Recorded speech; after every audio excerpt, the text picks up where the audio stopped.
Good morning दोस्तों। आज हम 6 क्लास NCERT के अंतर्गत देखेंगे अध्याय 6 और अध्याय 6 में वर्णित है भारतीय सभ्यता का प्रारंभ। भारतीय सभ्यता के प्रारंभ करने से पहले आपको ये बता दें कि आज जो करेंट अफेयर्स होगा शाम के क्लास में, इवनिंग क्लास में, तो उसमें इम्पोर्टेंट करेंट अफेयर्स आज है। उस करेंट अफेयर्स से एसएससी और बीपीएससी, यूपीपीसीएस अन्य एग्जामों में पूछा जा सकता है प्रश्न, तो उसको आप लोग जरूर देखेंगे। और साथ ही साथ आज का जो चैप्टर है भारतीय सभ्यता का प्रारंभ, ये चैप्टर भी इम्पोर्टेंट है।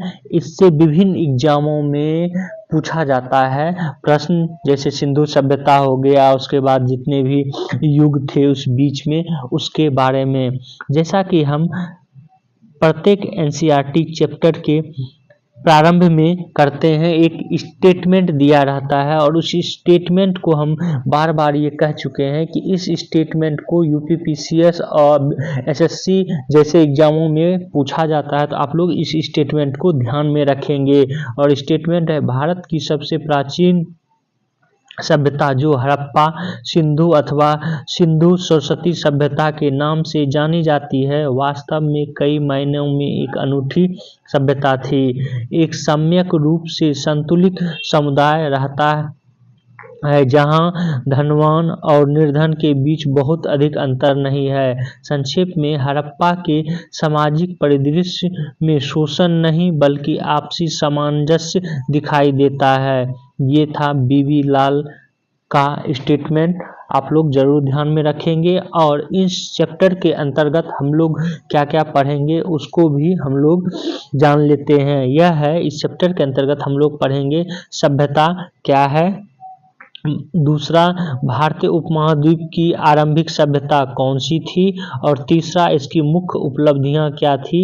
इन 3 महत्वपूर्ण प्रश्नों के बारे में हम लोग जानकारी लेंगे। पहला, जब हम देखते हैं कि धौलावीरा किला क्षेत्र, यहाँ पर एक पिक्चर बनाया गया है धौलावीरा का, तो आप लोग कमेंट बॉक्स में बताएं कि धौलावीरा स्थल किस सभ्यता से जुड़ा हुआ है और ये वर्तमान में कहाँ पर है, ये आप लोग कमेंट बॉक्स में बताएंगे। अब हम लोग जानते हैं कि सभ्यता क्या है। अध्याय 4 के अंत में हमने देखा कि मनुष्य का पहला समूह एक स्थान पर रहने लगा, कृषि करने लगा। कैसे उसने कुछ तकनीकों जैसे भवन निर्माण, धातु विज्ञान, यातायात साधन का विकास किया और सभ्यता की ओर उन्मुख हुआ, ये अध्याय 4 में हम लोग पढ़ चुके हैं। आखिर सभ्यता क्या है, फिर प्रश्न उठता है। तो सामान्यतः इस शब्द का प्रयोग मानव समाज के उन्नत चरण के लिए किया जाता है। इसे और स्पष्ट करने के लिए हम यहाँ इस बात पर विचार करेंगे कि एक सभ्यता में कम से कम निम्नलिखित विशेषताएं होनी चाहिए। अगर कोई भी सभ्यता है तो उसकी कुछ विशेषताएं होती है, उस विशेषताओं को जानेंगे, उसके बाद फिर जानेंगे कि सभ्यता इन विशेषताओं पर खरी उतरती है कि नहीं। तो ये विशेषता है, शासन और प्रशासन का कोई रूप, जटिल समाज और उसके अनेक कार्यकलापों के प्रबंधन हेतु यह जरूरी है। वहीं नगरीकरण की बात करें तो नगर योजना, नगरों का विकास और उनका प्रबंधन, जिसमें समानतः जल प्रबंधन और जल निकासी व्यवस्था आती है, ये भी एक किसी सभ्यता की विशेषता है।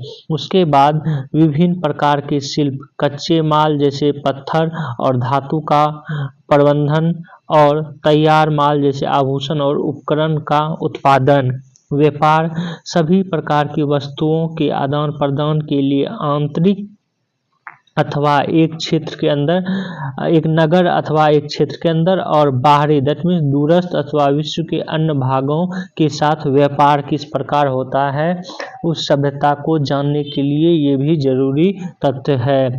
लेखन का कोई रूप, अभिलेखों को रखने और संवाद बनाने के लिए आवश्यक। दैट मीन्स उस सभ्यता का लेखन का रूप क्या है।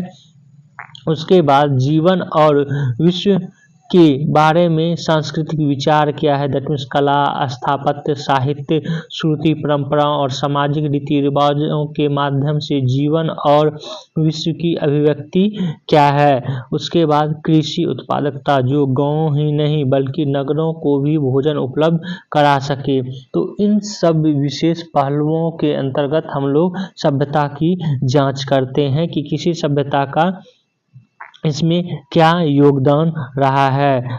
आज विश्व के अधिकांश समाज में इन सभी विशेषताओं को आसानी से देखा जा सकता है, ऊपर जितने भी विशेषताओं की बात किए। लेकिन जिस तरह हमने सभ्यता को परिभाषित किया है, उस अर्थ में सभ्यता का आरंभ कब हुआ। विश्व के विभिन्न भागों में अलग अलग समय पर सभ्यताओं का आरंभ हुआ। जिस क्षेत्र को मेसोपोटामिया, आधुनिक इराक और सीरिया के नाम से जाना जाता है, वहां लगभग 6000 वर्ष पूर्व सभ्यता का आरंभ हुआ और उसके कुछ शताब्दियों के बाद प्राचीन मिस्र सभ्यता का आरंभ हुआ। आप इन सभ्यताओं और अन्य सभ्यताओं के बारे में आगे कक्षाओं में पढ़ेंगे।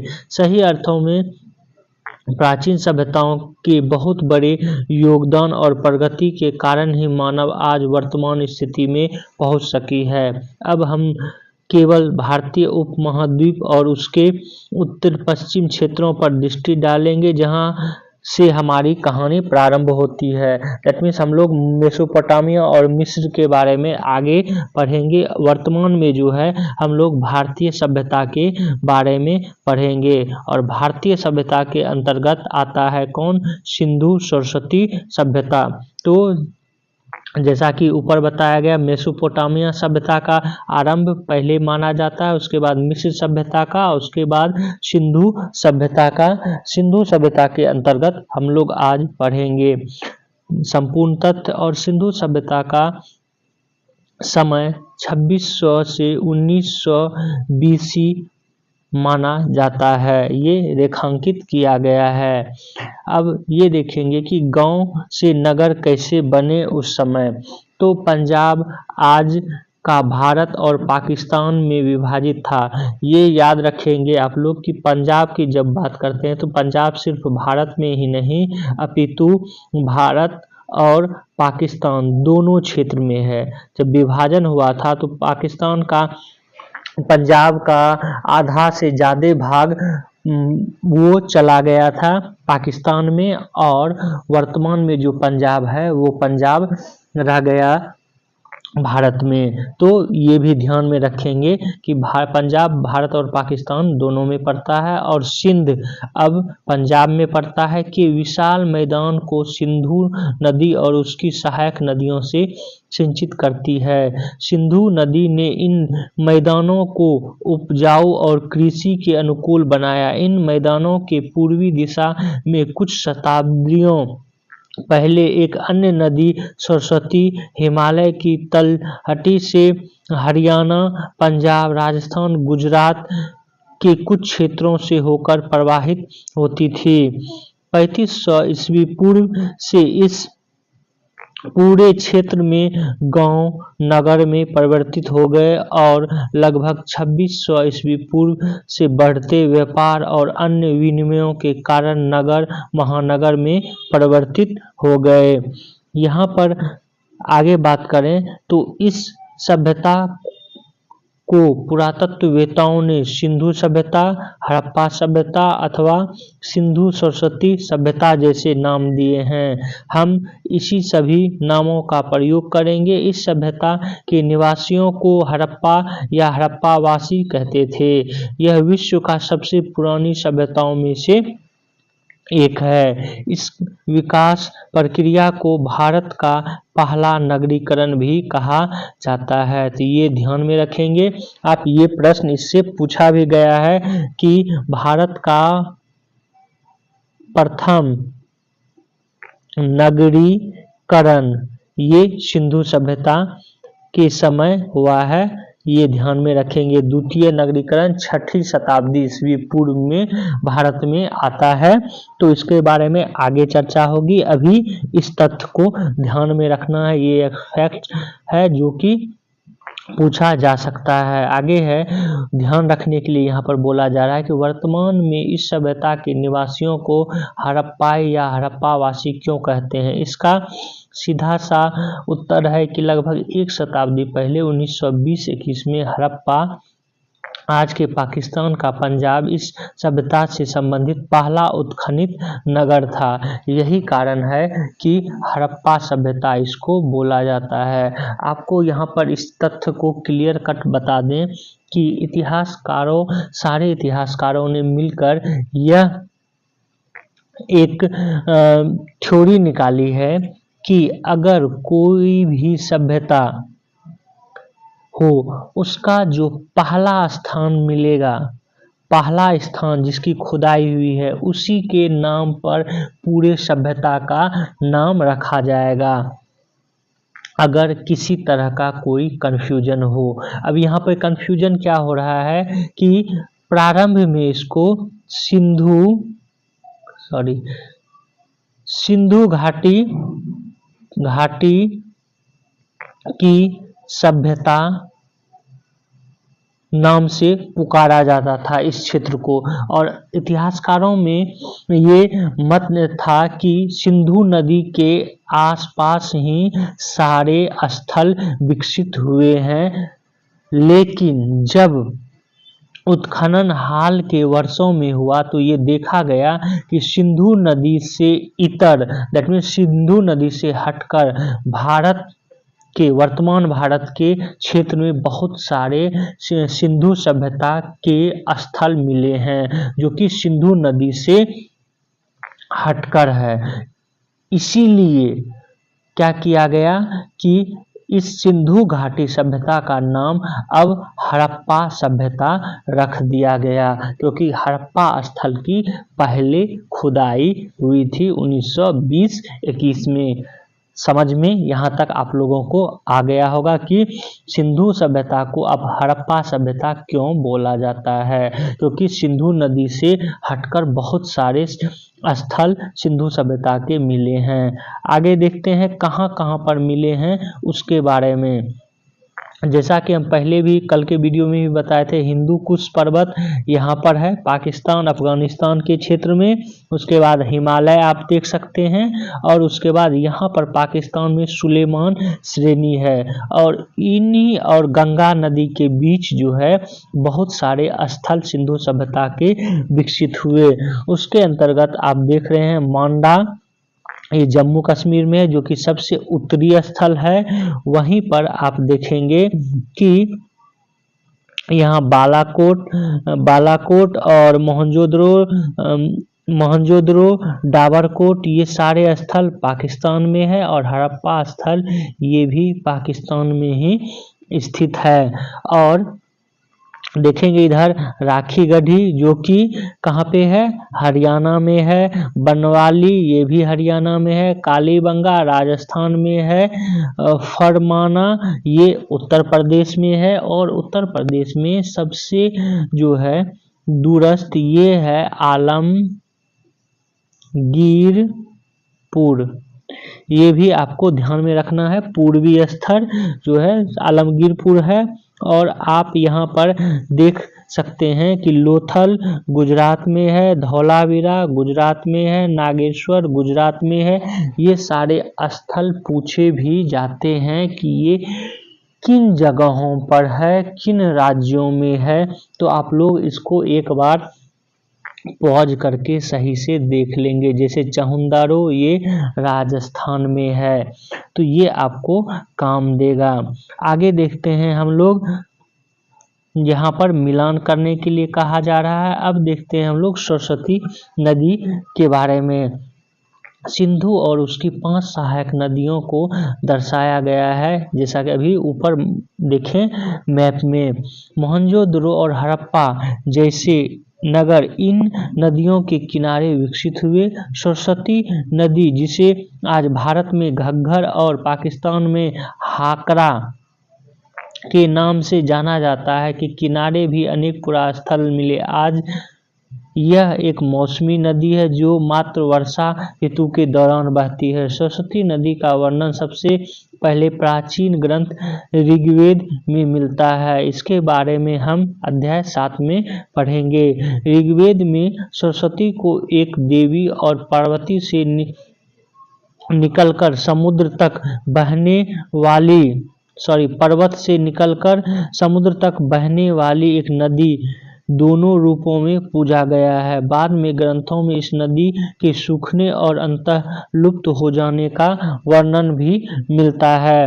अब हम लोग जानेंगे इस सभ्यता का नगर नियोजन क्या था, क्योंकि ऊपर ही हम बता चुके हैं कि हम जब किसी सभ्यता की विशेषता को देखते हैं तो उसमें कृषि, नगर नियोजन, ये सारे व्यवस्था को वहाँ के देखते हैं और तब हम लोग यह करते हैं कि वह सभ्यता कैसी थी।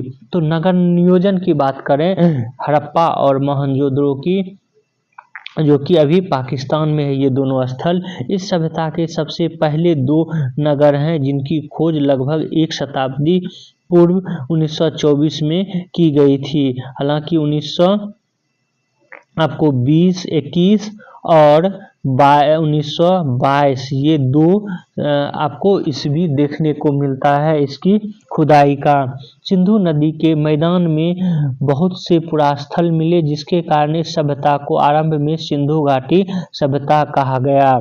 बाद में अन्य प्रमुख नगर जैसे धौलावीरा गुजरात में, राखीगढ़ी हरियाणा में, गांवेरी वाला पाकिस्तान के चोलिस्तान मरुस्थल में से और सैकड़ों छोटे स्थल जैसे गुजरात में लोथल की खोज की गई। कुछ खुदाई भी की गई। इस प्रकार की खोज आज भी जारी है। यह रोचक है कि सरस्वती नदी की द्रोणी में न केवल 2 महानगर राखीगढ़ी और गांवेरी वाला आते हैं, बल्कि छोटे छोटे अनेक नगर जैसे हरियाणा में फरमाना, राजस्थान में कालीबंगा और कुछ अन्य नगर, हरियाणा के 2 और नगर भीलराना और बनवाली भी आते हैं इस महानगर में। निसंदेह मानचित्र में आप लोग देखे भी हैं और अभी बता भी चुके हैं। इन क्षेत्रों के पुरास्थल की सघनता स्पष्ट दिखती है। अधिकांश हड़प्पा सभ्यता के नगर सुनियोजित योजना के अंतर्गत निर्मित किए गए थे। उन नगरों में चौड़ी सड़कें थी जो समांतर चारों दिशाओं की ओर उन्मुख होती थी। अधिकांश नगरों के चारों ओर किलेबंदी की गई मिलती है और नगर के 2 विशिष्ट भाग थे। ऊपरी नगर जहां संभवतः अभिजात वर्ग लोग रहते थे और निचला नगर जहां साधारण लोग रहते थे। इससे संबंधित भी प्रश्न पूछे गए हैं। कंसेप्ट बेसिस तो आप लोग ध्यान में रखेंगे। आगे चलते हैं। कुछ बड़े भवनों का उपयोग सामूहिक उद्देश्य के लिए किया जाता था। उदाहरणार्थ गोदाम जहां परिवहन किए जाने वाली वस्तुओं को रखा जाता था। सड़क और गलियों में विभिन्न आकार की निजी घर मिलते हैं। रोचक बात यह है कि बड़े और छोटे घरों के निर्माण की गुणवत्ता एक समान मिलती है। समानतः उन भवनों के निर्माण में मिट्टी का प्रयोग किया गया है। आप ये चीज ध्यान में रखेंगे कि इसको आपको कंसेप्ट बेसिस कूट के रूप में पूछा जा सकता है कि सिंधु सभ्यता में बड़े और छोटे घरों के निर्माण की गुणवत्ता एक समान नहीं मिलती है। आपको दे दिया जाएगा नहीं मिलती है। दूसरा ये स्टेटमेंट दे दिया जाएगा कि सिंधु सभ्यता में नगरों की 2 विशेषताएं थी। ऊपरी नगर संभवतः अभिजात वर्गों के लिए थे और निचला नगर साधारण लोगों के लिए। और पूछा जाएगा कि इस कौन सा कूट सही है। 1 सही है, 2 सही है, 1 और 2 सही है। तो इसका आंसर हो जाएगा सिर्फ 2 सही है, क्योंकि बड़े एवं छोटे घरों के निर्माण की गुणवत्ता एक समान मिलती है, यहाँ एक समान हमने कहा कि नहीं मिलती है।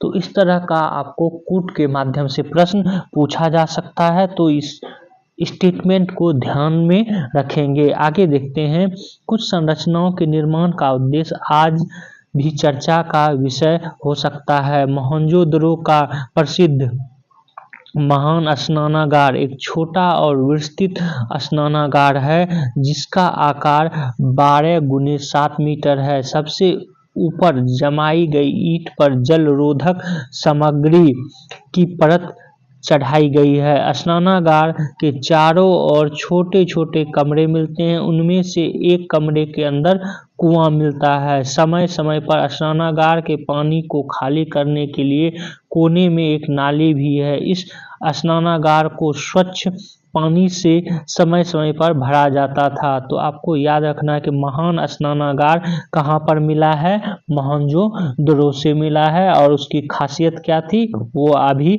आप लोग जाने। ये आप अगला देखते हैं, काली, देखिए चित्र में दिखाया है कालीबंगा राजस्थान के निचले नगर में चौड़ी सड़क को दिखाया गया है। आप ये देख सकते हैं कि उस समय की सभ्यता के अनुसार ये चौड़ी सड़क किस प्रकार थी। आगे आप देख सकते हैं कि धौलावीरा के मध्य नगर के आवासीय क्षेत्र की लंबवत गलियां या सड़कें। धौलावीरा में 3 अलग अलग क्षेत्र थे, न कि अन्य नगरों की तरह 2। इस नगर में अधिकांश भवनों की नींव पत्थरों से बनाई गई थी। तो ये भी आपको ध्यान रखना है कि यहाँ ईंटों से ज्यादा पत्थरों का प्रयोग हुआ है धौलावीरा में। आगे देखते हैं, ये सब फैक्ट्स है। जब आपको प्रश्न पूछा जाएगा और ये आप पढ़े रहेंगे सही से, तो तब आपको पता चलेगा कि किस तरह एनसीईआरटी से प्रश्न पूछे जाते हैं। अतः यही कारण है कि हम एनसीईआरटी पढ़ने के लिए बोल रहे हैं, उस पर जोर दे रहे हैं। आगे चलते हैं, आगे देखते हैं कि इसके निर्माण का उद्देश्य क्या रहा होगा। पुरातत्ववेदाओं ने अनेक संभावित व्याख्याएं प्रस्तुत की है। सार्वजनिक स्नान के लिए स्नानागार, केवल राजसी परिवारों के लिए स्नानागार, धार्मिक कार्यों के लिए प्रयोग होने वाला स्नानागार, और हालांकि पहली व्याख्या अब स्वीकार नहीं है, दैट मीन्स कि सार्वजनिक स्नान के लिए स्नानागार, क्योंकि यह पाया गया कि इस नगर के अधिकांश घरों में स्नानागार बने हुए थे। तो यह सार्वजनिक के स्नानागार नहीं होगा, इस तरह से माना जा रहा है। आगे देखते हैं हम लोग, आगे जल प्रबंधन कैसा था इस नगर में, दैट मीन्स हड़प्पावासियों का। हड़प्पावासी जल प्रबंधन और स्वच्छता को बहुत महत्व देते थे। उनके घरों में स्नान के लिए अलग स्नानागार हुआ करता था। ये नगर जल निकास प्रणाली से जुड़े हुए थे, जो साधारणतः सड़कों के नीचे होती थी, जिनमें अपशिष्ट जल बहता था। आप सोच सकते हैं कि आज हम लोगों का जल प्रबंधन के लिए खुला क्षेत्र रहता है, जबकि यहाँ पर जल प्रबंधन के लिए ढका हुआ क्षेत्र मिलता है। और यहाँ पर आप देख सकते हैं दृश्य में लोथल में जल निकासी प्रणाली कितनी उन्नत थी। तो इस मामले में हम कह सकते हैं कि आज से उन्नत व्यवस्था सिंधु सभ्यता में थी। आगे देखते हैं, मोहनजोदड़ो में लोग ईंटों से बने हुए कुओं से पानी निकाला करते थे, किंतु अन्य क्षेत्रों में तालाब, पास के झरनों अथवा मानव निर्मित जलाशयों से पानी लेते होंगे। धौलावीरा में 73 मीटर लंबा सबसे बड़ा जलाशय मिला है। तो ये भी आपको फैक्ट्स के रूप में याद रखना है। जलाशय क्या होता है ये भी जान लें आप लोग, कि विशाल प्रकृति या कृत्रिम स्थान जहां जल का भंडारण किया जाता है उसको जलाशय कहा जाता है। धौलावीरा में पत्थरों और यहाँ तक कि चट्टानों को काटकर कम से कम 6 विशाल जलाशयों का निर्माण किया गया था। इनमें से अधिकांश को कुशल जल संचय और वितरण की भूमिगत नालियों से जोड़ा गया था। यहाँ पे कुछ तथ्य आपको बता दें कि धौलावीरा की जो जलाशय निर्माण की प्रक्रिया थी और जल जिस प्रकार धौलावीरा में एक जलाशय से दूसरे जलाशय में आते थे, यह अभी भी कौतूहलता का विषय है और वैज्ञानिक इसका अध्ययन अभी भी कर रहे हैं कि किस प्रकार धौलावीरा के निवासियों ने जलाशय संचय के लिए तकनीक विकसित की थी। आगे चलते हैं, हड़प्पा वासियों का भोजन क्या था, वो क्या खाते थे, उसके बारे में हम लोग जानेंगे। हड़प्पा वासियों ने अपनी अनेक बस्तियां बड़ी और छोटी नदियों के किनारे बसाई थी। यह सिर्फ जल स्रोतों तक आसानी से पहुंचने के लिए नहीं बल्कि कृषि की दृष्टि से भी एक औचित्यपूर्ण विकल्प रहा होगा, क्योंकि नदियां अपने आसपास की भूमि को उपजाऊ बनाती है। पुरातात्विक खोज यह दर्शाती है कि हड़प्पावासी दलहन और अनेक किस्म की सब्जियों के अतिरिक्त जौ, गेहूं, कुछ मोटे अनाज, बाजरा और कभी-कभी धान जैसी अनाज की खेती करते थे। यूरेशिया में कपास उगाने में भी वे सर्वप्रथम थे, जिसका उपयोग वे कपड़ा बुनने में किया करते थे। उन्होंने हल सहित खेतों के कई उपकरण बनाए, जिनमें से कुछ का उपयोग आधुनिक समय में किसान द्वारा किया जाता है। यहाँ पर बता दें कि हल का जो प्रयोग ये लोग करते थे, उसी प्रकार का हल का प्रयोग आधुनिक समय में किसान अभी भी करते हैं।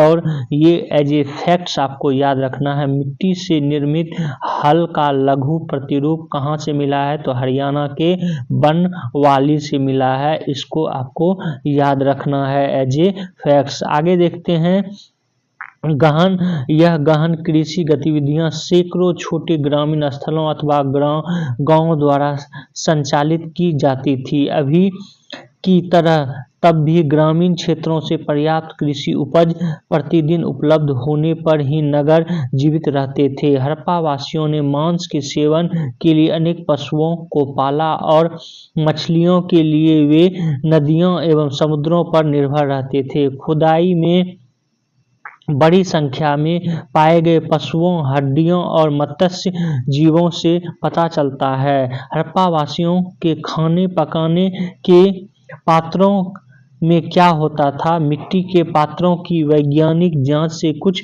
प्रश्न के उत्तर मिलते हैं, जिसमें प्रत्याशित दुग्ध उत्पाद और अप्रत्याशित हल्दी, अदरक, केले यहाँ पर नहीं होना चाहिए, अदरक, दोनों प्रकार के अवशेष मिलते हैं। स्पष्ट है कि उनके भोजन की बहुत विविधता थी। सिंधु सभ्यता के लोगों का वहाँ की अब सक्रिय व्यापार की बात करें तो हड़प्पा वासियों ने केवल अपनी सभ्यता में बल्कि भारत के भीतर और बाहर की अन्य सभ्यताओं और संस्कृतियों के साथ भी सक्रिय रूप से व्यापार किया करते थे। उन्होंने आभूषण, लकड़ी, दैनिक उपयोग की कुछ वस्तुएं, संभवतः सोने और कपास और कुछ खाद्य वस्तुओं का निर्यात किया करते थे। उनके सर्वाधिक प्रिय आभूषण कार्नेलियन के मोती थे, जो अधिकांशतः गुजरात में पाए जाने वाले लाल रंग के अल्प मूल्यवान पत्थर होते थे।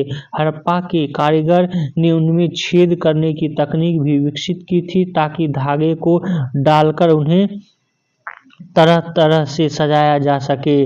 उन्होंने शंखों से बहुत सुंदर चूड़ियां भी बनाई। चूंकि शंख का खोल सख्त होता है, अतः उन चूड़ियों को बनाने के लिए परिष्कृत तकनीक की आवश्यकता भी होती होगी। यह स्पष्ट नहीं है कि हड़प्पा वासियों ने निर्यातित वस्तुओं के बदले किस वस्तुओं का आयात किया। संभवतः यह तांबा हो सकता है, क्योंकि यह धातु सामान्यतः उनके पास बहुतायत में उपलब्ध नहीं थी। आगे चलते हैं, आगे देखते हैं हम लोग जो प्रयोग में उन्होंने लाया था, जैसे हड़प्पा का हाथी दांत का कंघा, जो ओमान के तट पर पाया गया। तो ये कंघा हाथी दांत का था, ये भी ध्यान में रखेंगे। वही आप देखेंगे सूसा से, जो कि वर्तमान ईरान में पड़ता है, खुदाई में प्राप्त कार्नेलियन मनके, ये कार्नेलियन मनके सिंधु सभ्यता के लोग प्रयोग में लाते थे। उन्होंने इस तरह के व्यापार में संचालित करने के लिए स्थल मार्ग एवं नदियां तथा अधिक दूरवर्ती गंतव्य के लिए समुद्री रास्तों का उपयोग किया। यह भारत की पहली या प्रथम गहन समुद्री गतिविधि थी। वास्तव में गुजरात और सिंध के तट क्षेत्रों से कई हड़प्पाई बस्तियां स्थित हैं। गुजरात में स्थित एक लघु बस्ती लोथल आश्चर्य रूप से 217 मीटर लंबा और 36 मीटर चौड़ा एक विशाल बेसिन पाया गया है। इसकी लंबाई फुटबॉल के 2 मैदानों से थोड़ी अधिक है। इस बेसिन में बंदरगाह जैसे संरचना अवश्य रही होगी, जिसका इस्तेमाल नाव के माध्यम से वस्तुओं के आयात निर्यात में किया जाता होगा। इस प्रकार व्यापार स्तर के व्यापार में यह आवश्यक था कि व्यापारी अपने सामान को और एक दूसरे को पहचाने। उनकी बस्तियों की खुदाई में हजारों की संख्या में छोटे मुहर का उपयोग यही रहा होगा। ये मोहर एक मुलायम पत्थर और स्फटिक की बनी थी, जिन्हें गर्म कर कठोर बनाया जाता था। इनका माप केवल कुछ सेंटीमीटर है। समानतः इन पर ऊपर चित्रित बनाए गए हैं, किंतु इन पर लेख प्रणाली के कुछ संकेत भी मिलते हैं। इन लेख प्रणाली और पशुओं के चित्रों के प्रतीक के अर्थ को अभी समझना बाकी है। दैट मीन्स कि इसको अभी तक इस लेख को पढ़ा नहीं जा सका है। तो ये एक श्रृंगी पशु, बैल, सिंह और बाघ दर्शाते हुए मुहर मिले हैं सिंधु सभ्यता में। तो ये जो है आप लोग ध्यान में रखेंगे। अब हम लोग देखते हैं कि प्राचीन जीवन किस प्रकार था, वो दैनिक उपयोग में किन वस्तुओं का प्रयोग करते थे। तो पुरातात्विक हड़प्पा द्वारा निर्मित उपयोग की गई वस्तुओं में आप देखेंगे कि एक कांच का दर्पण, एक पक्की मिट्टी, टेराकोटा का पात्र धौलावीरा से प्राप्त हुआ है। ये सब फैक्ट्स जो है आप कॉपी में लिख भी सकते हैं। ये भी ध्यान रखें कि आप जो है उसको कंसेप्ट आप पढ़ना है, लेकिन फैक्ट्स जो है आप कॉपी में उतार भी सकते हैं याद करने के लिए। आगे देखते हैं भार और तौल के लिए जो है एक कांस्य छेनी आदि मिली है। ये कहाँ से मिला है, तो धौलावीरा से मिला है। वहीं पर आप लोग देखेंगे कि 25 सेंटीमीटर की लंबाई वाले एक पत्थर उकेरे गए खेल बोर्ड धौलावीरा से मिले हैं, जो कि ये है शतरंज के जैसा। वहीं पर आप देखेंगे कि सीटी ये कर्णपुरा राजस्थान से प्राप्त हुआ है। हड़प्पा वासियों ने वयस्कों और बच्चों दोनों के मनोरंजन के लिए अनेक खेल तैयार किए थे। ये भी आप लोग ध्यान में रखेंगे। अब सांस्कृतिक और प्रतीक की वस्तुओं के रूप में जाने तो एक छोटी मूर्ति जिसे प्रायः पुरोहित राजा कहा जाता है, यह मिला है। और उसके बाद स्वास्तिक दर्शाता हुआ मुहर, शक्तिशाली पशुओं से घिरे हुए ऊंचे स्थान पर बैठे हुए त्रिमुख देवता की दर्शाती मुहर आदि मिली है। ये आपको ध्यान में रखना है। और ये कहाँ से मिला है, तो मोहनजोदड़ो से मिला है। ये सब फैक्ट्स है, आप लोग लिख सकते हैं कॉपी में। मोहनजोदड़ो से प्राप्त नर्तकी की एक लघु कांस्य की प्रतिमा भी मिली है। नमस्ते की मुद्रा में बैठी एक पक्की मिट्टी टेराकोटा की मूर्ति मिली है। एक पात्र पर प्यासे कौवे की कहानी को दर्शाता चित्रण मिला है, जिसमें वह पात्र के निचले हिस्से से जल को पानी के लिए एक चतुर तरीके से निकालता है। और ये लोथल से मिला है ये पात्र, ये भी आप लोग ध्यान में रखेंगे। और ये मूर्ति जो है मिली है नमस्ते करते हुए, ये मोहनजोदड़ो से मिली है। ये भी फैक्ट्स है, इसको भी आपको याद रखना है।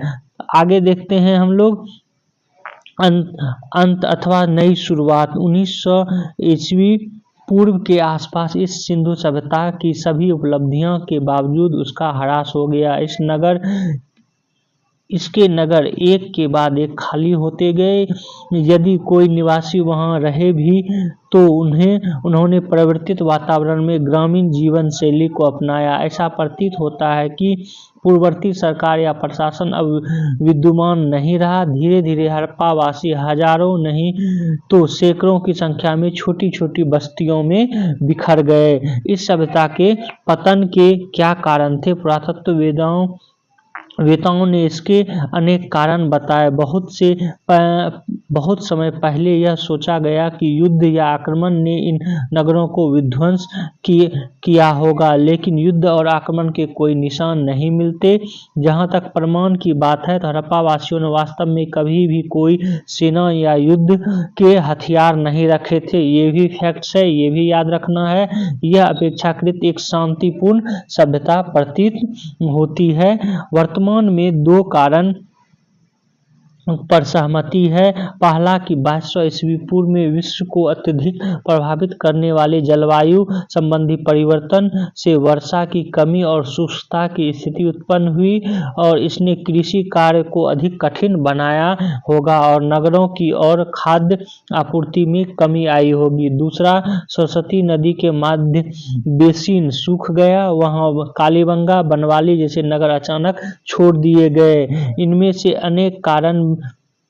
अन्य कारण भी रहे होंगे, लेकिन ये दो कारण हमें याद दिलाता है कि हम अपने कल्याण के लिए अपनी जलवायु और पर्यावरण पर कितने निर्भर हैं। यद्यपि नगर लुप्त हो गए, लेकिन हड़प्पा की संस्कृति और प्रौद्योगिकी अधिकांश बची रही और भारतीय सभ्यता के अगले चरण में पहुंची, जिसके बारे में हम अगले अध्याय में पढ़ेंगे। तो ये था आपको 6 नंबर का अध्याय एनसीईआरटी के बारे में। इसके बारे में डिटेल्स आगे भी हम लोग पढ़ेंगे। आप लोग हमारे इस वीडियो को शेयर करें, सब्सक्राइब करें, बेल आइकन को जरूर दबा लें और साथ ही साथ जो फैक्ट्स है उसको अगर आप कॉपी करना चाहें तो कॉपी कर लें। Thank you for watching this video.